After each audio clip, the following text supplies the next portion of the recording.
Friends, നമ്മുടെ Palakkad Victoria കോളേജിൻ്റെ അവിടുന്ന് വലിയങ്ങാടിയിലെ ആ പച്ചക്കറിയൊക്കെ കിട്ടുന്ന ആ ഒരു സ്ഥലത്തേക്ക് പോകണമെന്നുണ്ടെങ്കിൽ ഇതൊരു ഷോർട്ട് കട്ടാണ്. അപ്പോൾ വടക്കന്തറയിൽ കൂടെ ഉള്ള ഒരു ഷോർട്ട് കട്ടാണ്. അപ്പോൾ ഞാൻ പതിവായിട്ട് ഈ ഒരു വഴിക്ക് പോകുന്നതാണ്. പക്ഷേ ഇന്നലെയാണ് ഞാൻ ഈ ഒരു സംഭവം ശ്രദ്ധിച്ചത്. ഭാരത് ഹൽവ ആൻഡ് ചിപ്സ് എന്നൊക്കെ പറഞ്ഞിട്ട് ഒരു കട. അപ്പോൾ ഞാൻ ഇതൊരു സാധാരണ കടയാണ് എന്ന് വിചാരിച്ചതാണ്. കുറേ അലുവയൊക്കെ വെളിയിൽ ഇങ്ങനെ നിരത്തി വെച്ചിട്ടുണ്ട്. അപ്പോൾ എന്താണ് എന്നറിയാൻ വേണ്ടി ഒരു കൗതുകം. അപ്പോൾ ഞാനൊന്ന് പോയി നോക്കിയപ്പോൾ എനിക്ക് മനസ്സിലായത് ഇതൊരു ചെറിയ യൂണിറ്റാണ്, ഹൽവ ഉണ്ടാക്കുന്ന ഒരു ചെറിയ ഫാക്ടറി എന്ന് പറയാം. അപ്പോൾ എനിക്കൊരു കൗതുകം തോന്നി, ഉള്ളിലൊന്ന് ഇത് ഷൂട്ട് ചെയ്യാൻ പറ്റുമോ എന്നൊക്കെ ഞാൻ ചോദിച്ചപ്പോൾ അവരെനിക്ക് അനുവാദവും തന്നു. അപ്പോൾ ഞാൻ ഉള്ളിലേക്ക് കയറി ചെല്ലുമ്പോൾ മുൻവശത്ത് തന്നെ ഒരു ചേച്ചി ഇരുന്ന് കുറച്ച് ചെറി അതേമാതിരി ഈന്തപ്പഴമൊക്കെ നുറുക്കുന്നുണ്ട്. അപ്പോൾ എനിക്ക് ഒരു ഹൈജനിക്കായിട്ടുള്ളൊരു സംഭവമായിട്ടാണ് തോന്നിയത്. വളരെ വൃത്തിയായിട്ടുണ്ട്. അതുകൊണ്ട് തന്നെയാണ് എനിക്ക് ഷൂട്ട് ചെയ്യാനുള്ള ഒരു താല്പര്യവും ഉണ്ടായത്. ഇനി നമുക്കിതിൻ്റെ ഉള്ളിലേക്കൊന്ന് പ്രവേശിച്ച് നോക്കാം. ഉള്ളിൽ എങ്ങനെയൊക്കെയാണ് ഇത് പ്രവർത്തിക്കുന്നത്, എങ്ങനെയൊക്കെയാണ് ഹൽവ ഉണ്ടാക്കുന്നത് എന്നൊക്കെ.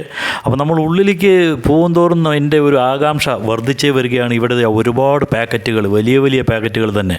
എന്ന് വെച്ച് കഴിഞ്ഞാൽ ഇത് നമ്മൾ വിചാരിച്ച മാതിരി ചെറിയൊരു യൂണിറ്റ് അല്ല, നല്ല വലിയൊരു യൂണിറ്റ് തന്നെയാണ് എന്നാണ് മനസ്സിലാക്കാൻ പറ്റുന്നത്. ഇവിടെ ഒരുപാട് കോറുഗേറ്റഡ് ബോക്സ് എന്ന് വെച്ച് കഴിഞ്ഞാൽ ഈ സാധനങ്ങളൊക്കെ ഓരോടേക്കും കയറ്റി അയക്കാനും ഒക്കെയുള്ള ആ ഒരു ബോക്സുകളും ഒക്കെ കാണാം. അതേമാതിരി തന്നെയാണ് പല വിധത്തിലുള്ള പല നിറത്തിലുള്ള പലതരം പാക്കറ്റുകളിലും ഒക്കെ ആക്കി വെച്ചിരിക്കുന്ന ഹൽവകൾ ഇവിടെ കാണാം. അതേമാതിരി തന്നെയാണ് നട്ട്സുകൾ, പലതരം നട്ട്സുകൾ പ്രത്യേകം വെച്ചിരിക്കുന്നു. ഒരുപാട് നട്ട്സുകൾ കൂട്ടി ഇട്ടിരിക്കുന്നു. അതേമാതിരി ചെറി, ടൂട്ടി ഫ്രൂട്ടി മുതലായിട്ടുള്ള സംഭവങ്ങളൊക്കെ തന്നെ ചെറിയ ചെറിയ കഷ്ണങ്ങളാക്കിയിട്ട് സെപ്പറേറ്റായിട്ട് വെച്ചിരിക്കുന്നു. ഇവർ പറയുന്നത് 1.5 മാസം മുതൽ 2 മാസം വരെ ഇത് കേടുകൂടാതെ നിൽക്കും എന്നാണ്.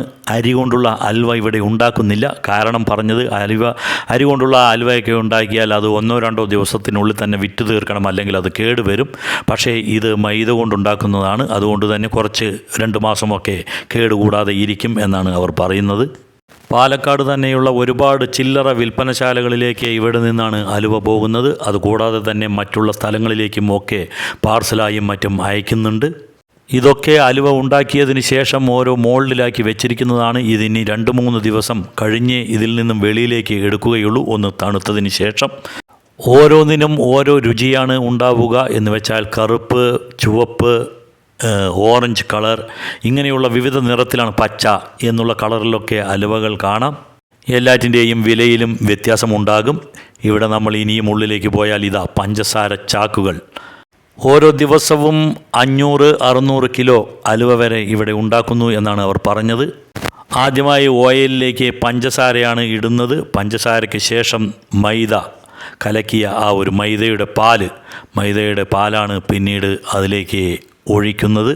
ഓരോ പ്രാവശ്യവും 40 കിലോ ഹലുവയോളമാണ് ഉണ്ടാകുക. അങ്ങനെ 10-12 പ്രാവശ്യം ഒരു ദിവസം ഉണ്ടാക്കുന്നു. അതാണ് ഞാൻ നേരത്തെ പറഞ്ഞ 500 മുതൽ 600 വരെ കിലോ ഹലുവ ഓരോ ദിവസവും ഉണ്ടാക്കുന്നു എന്ന്. വെളിച്ചെണ്ണ മാത്രം ഉപയോഗിച്ചുള്ള ഹലുവ, അതേമാതിരി നെയ്യ് മാത്രം ഉപയോഗിച്ചുള്ള ഹലുവ, മറ്റ് ഓയിലുകൾ ഉപയോഗിച്ചുള്ള ഹലുവ, ഇങ്ങനെ എല്ലാത്തരം ഹലുവയും ഇവിടെ ഉണ്ടാക്കുന്നു എന്നാണ് അവർ പറഞ്ഞത്. അപ്പോൾ അതിനനുസരിച്ചിട്ട് അതിലെന്തെല്ലാമാണ് ഉപയോഗിക്കുന്നത് എന്നുള്ളതിനൊക്കെ അനുസരിച്ചാണ് ഓരോ ഹലുവയുടെയും വില നിശ്ചയിക്കുന്നത്. ചിലതിലെല്ലാം നമുക്ക് ഒരുപാട് നട്ട്സുകൾ കിട്ടും, ചിലത് എള്ള് മാത്രം ഉപയോഗിച്ചിട്ടുള്ള കറുത്ത ഹലുവകളും കാണാൻ കഴിഞ്ഞു. അപ്പോൾ ഇതിനനുസരിച്ചിട്ടാണ് ഓരോന്നിൻ്റെയും വില നിശ്ചയിക്കുന്നത്. ഇതിൻ്റെ അടുപ്പ് കത്തിക്കാനായിട്ട് വിറകല്ല ഉപയോഗിക്കുന്നത്.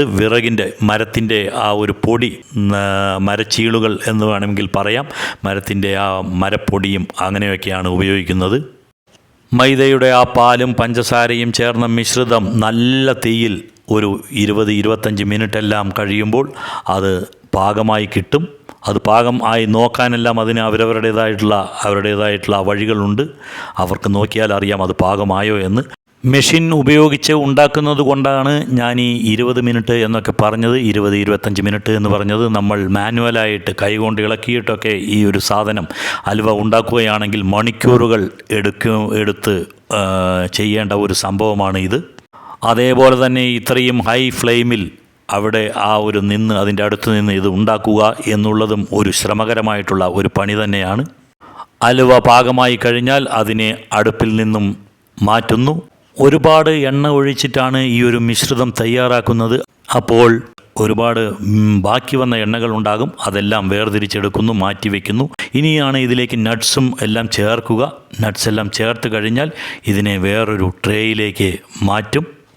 ട്രേയിലേക്ക് മുഴുവനായും അലുവ മാറ്റിയതിന് ശേഷം അതിൻ്റെ ചൂട് ഒന്ന് കുറയുമ്പോൾ അതിനെ ഓരോ മോൾഡിലേക്കും, നമ്മൾ നേരത്തെ എടുത്തു വെച്ചിരിക്കുന്ന ആ മോൾഡ് കണ്ടു, അതിലേക്ക് മാറ്റി നല്ല ഒരു ചതുരാകൃതിയിൽ അത് 2-3 ദിവസം എടുത്തു വയ്ക്കും. അതിനുശേഷമാണ് ആ മോൾഡിൽ നിന്നും അലുവ വെളിയിലേക്ക് എടുക്കുക. ഇതാണ് ഈ അലുവ ഉണ്ടാക്കുന്ന ഒരു പ്രോസസ്സ്. ഈ ഒരു പ്രാവശ്യം ഉണ്ടാക്കിയത് 40 കിലോവാണ്. അങ്ങനെ ഞാൻ നേരത്തെ പറഞ്ഞു, കുറേ തവണ 10-12 തവണ ഒരു ദിവസം ഉണ്ടാക്കുന്നുണ്ട്. അപ്പോൾ ഇത് കഴിഞ്ഞാൽ പിന്നെയും അടുത്ത പ്രോസസ്സ്, അടുത്ത 40 കിലോ അലുവ ഉണ്ടാക്കുന്ന ഒരു പ്രോസസ്സ് ആരംഭിക്കും.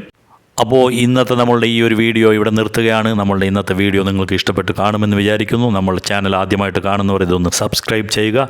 എല്ലാവരും തന്നെ ലൈക്ക് ചെയ്ത് ഈ വീഡിയോ ഷെയർ ചെയ്ത് മറ്റുള്ളവരിലേക്ക് കൂടെ എത്തിക്കുക. അടുത്ത ഒരു വീഡിയോയുമായിട്ട് വരുന്നവരേക്കും ബൈ, എൻജോയ്.